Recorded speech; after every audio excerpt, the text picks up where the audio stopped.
You know, when this great athlete passed away at quite a young age in his early 40s, died very suddenly. We still don't know what exactly happened.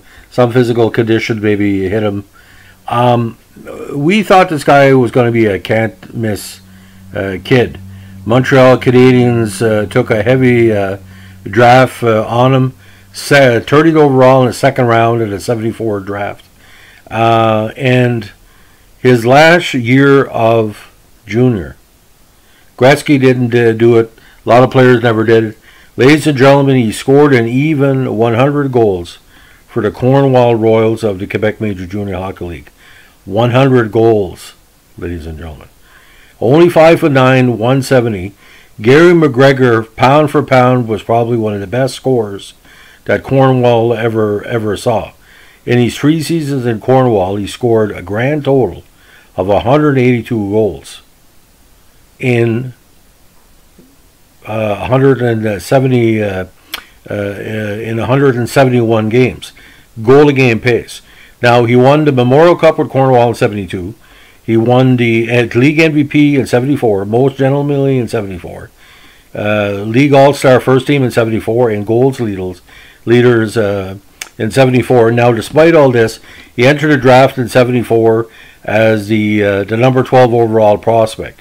Now, he was Cornwall's alternate captain in 72 and 74, and he also scored the winning goal for Cornwall in the Memorial Cup title win over Peterborough in 72. Now, again, he had set the major junior record, which has since been broken, in 100 goals in 74. Now, pretty strong cat as well. He never lost a fight in junior hockey and knocked out 2 players during the 73-74 season. Now, he did have great success when he went over to WHA. He never played in the NHL despite that, Montreal drafting him and eventually bringing him back in the fold when the WHA came in. Now, in the WHA, he played for Chicago, Denver, Ottawa, Cleveland, Indianapolis, New England, Edmonton, and also played at Spokane, Springfield, Nova Scotia VHL, and Mannheim in West Germany. Now, he was a selectee for the 74 Summit Series team, but did not play. Now, he was WHA Rookie of the Year in 75 with Chicago. He was taken 10th overall in round 1 as a WHA draft pick. Now, with the Summit Series, ladies and gentlemen, he hadn't played 1 game in the WHA, but he was named to the roster. That's how much they held in high regard. Now, he signed his first pro contract with Chicago on June 12, 74. Now, again, he played on the Cougars that folded after the 75 season, and the WHA owned the team, sold his rights to Denver in June of 75. Now, he scored the first goal in Denver WHA history. He was also on the Denver team that located to Ottawa on January 2nd, 76, but later his rights were sold to Cleveland in January of that year. Now, he was on Cleveland team that relocated to Minnesota in July 76. He was then traded by Minnesota to Indy with future considerations for all people, ladies and gentlemen, Dave Keelan. Now, Indianapolis then traded New England for Rosaire Payma in November of 76. He was then traded by New England to Calgary for future considerations in January 1977. Now, he was on the Cowboys team that folded after 77. And he was on the Indy team that folded on December 15, 78. And again, he was one of Gretzky's first professional teammates. Now, you look at the overall stats, ladies and gentlemen. The first season with the Cougars, 76 points in 78 games.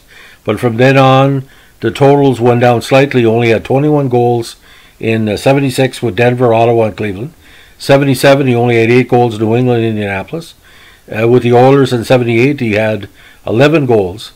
He did play with the Racers, scoring 8 goals in 79. Played with Springfield in 81 before going over to Switzerland. But I think what we can say about Gary MacGregor, one of the most underrated and unheralded players. But they say Denny Savard, when he first came in, a lot of the members of the media from Kingston mentioned quite a bit that he reminded a lot of people of Denny Savard in a good way, to have that score and tenacity. Well, we still don't know, ladies and gentlemen, what happened, but he was possibly also inducted in the Kingston and District Sports Hall of Fame in soon after his passing. So a great loss in April of '95, losing such a very jovial player, from what I heard. His teammates throughout the WHA and the other league saying, he was a very determined young man that was trying to find the best way to use his talent to help the team he was playing for. And I look at those 42 goals with Chicago, and Pat Stapleton once said in the published reports, he said, this guy's a sensation. He used to call him the sensation in Chicago because, when you're just starting your career and you say, well, okay, what did you do last year? He said, I scored 100 goals in junior. Well, you only got 42 this year, young man. You're going down in your quality. What can you say? If you play with the Cornwall Royals and score 100 goals, you know how good Cornwall was back in the day. Winning the Memorial Cup. Imagine winning the Memorial Cup, and that's not even a highlight of your career yet. You're 2 seasons away from 100 goal season. Like I said, 182 goals, ladies and gentlemen. Sorry for the correction. I said 172, I think. 182 goals.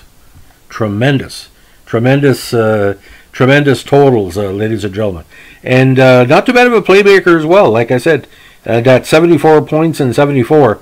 When you're on the ice for 174 goals, you got to be doing something right. So anyway, thanks for listening. Give me a like, comment, or subscribe.